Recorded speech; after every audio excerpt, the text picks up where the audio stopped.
दोस्तों, आज हम इस वीडियो में जानेंगे पांडु का राज्याभिषेक के बारे में।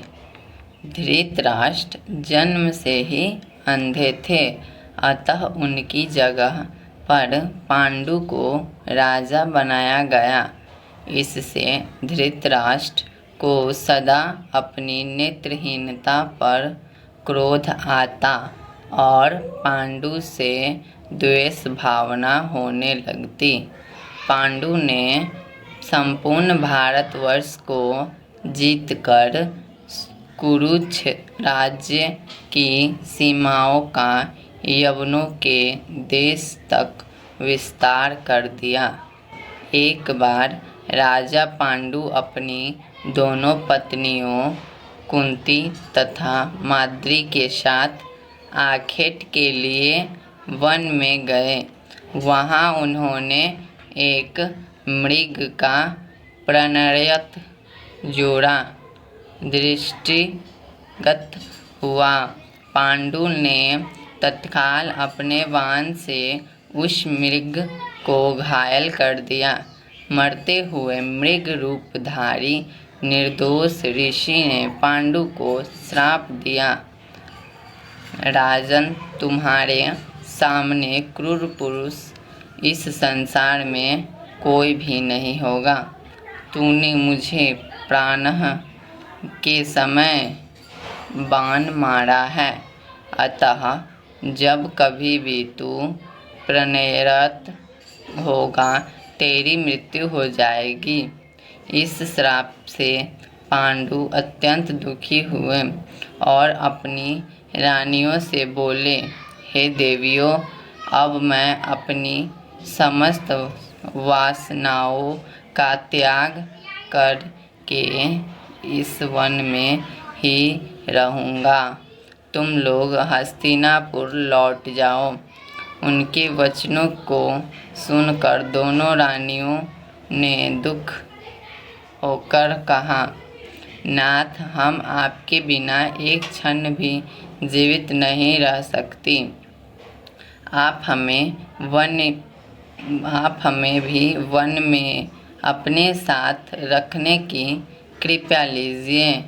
पांडु ने उनके अनुरोध को स्वीकार करके उन्हें वन में अपने साथ रहने की अनुमति दे दी। इसी दौरान राजा पांडु ने अमावस्या के दिन ऋषि मुनियों को ब्रह्मा जी के दर्शन के लिए जाते हुए देखा। उन्होंने उन ऋषियों मुनियों से स्वयं को साथ ले जाने का आग्रह किया। उनके इस आग्रह पर ऋषि मुनियों ने कहा, राजन, कोई भी निसंतान पुरुष ब्रह्मलोक जाने का अधिकारी नहीं हो सकता, अतः हम आपको अपने साथ ले जाने में असमर्थ हैं। ऋषि मुनियों की बात सुनकर पांडु अपनी पत्नी से बोले, हे कुंती, मेरा जन्म लेना ही वृथा हो रहा है, क्योंकि संतानहीन व्यक्ति पितृ ऋण, ऋषि ऋण, देव ऋण तथा मनुष्य ऋण से मुक्ति नहीं पा सकता। क्या तुम पुत्र प्राप्ति के लिए मेरी सहायता कर सकती हो? कुंती बोली, हे आर्यपुत्र, दुर्वासा ऋषि ने मुझे ऐसा मंत्र प्रदान किया है जिससे मैं किसी भी देवता का आह्वान करके मनोवांछित वस्तु प्राप्त कर सकती हूँ। आप आज्ञा करें, मैं किस देवता को बुलाऊं? इस पर पांडु ने धर्म को आमंत्रित करने का आदेश दिया। धर्म ने कुंती को पुत्र प्रदान किया, जिसका नाम युधिष्ठिर रखा गया। कालांतर में पांडु ने कुंती को पुनः 2 बार वासुदेव तथा इंद्र को आमंत्रित करने की आज्ञा दी। वासुदेव से भीम तथा इंद्र से अर्जुन की उत्पत्ति हुई। तत्पश्चात पांडु की आज्ञा से कुंती ने माद्री को उस मंत्र की दीक्षा दी। माद्री ने अश्विनी कुमारों को आमंत्रित किया और नकुल तथा सहदेव का जन्म हुआ। एक दिन राजा पांडु माद्री के साथ वन में सरिता के तट पर भ्रमण कर रहे थे। वातावरण अत्यंत रमणीक था और शीतल मंद सुगंधित वायु चल रही थी।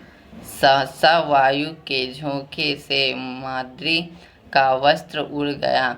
इससे पांडु का मन चंचल हो उठा और वे प्रणय में प्रवृत्त हुए ही थे कि शापवश उनकी मृत्यु हो गई। माद्री उनके साथ सती हो गई, किंतु पुत्रों के पालन पोषण के लिए कुंती हस्तिनापुर लौट आई। वहाँ रहने वाले ऋषि मुनि पांडवों को राजमहल छोड़कर आ गए। ऋषि मुनि तथा कुंती के कहने पर सभी ने पांडवों को पांडु का पुत्र मान लिया और उनका स्वागत किया। चलिए, तो हमारा वीडियो यहीं पर ख़त्म होता है। अच्छा लगा तो लाइक और सब्सक्राइब चैनल को ज़रूर कर दीजिएगा।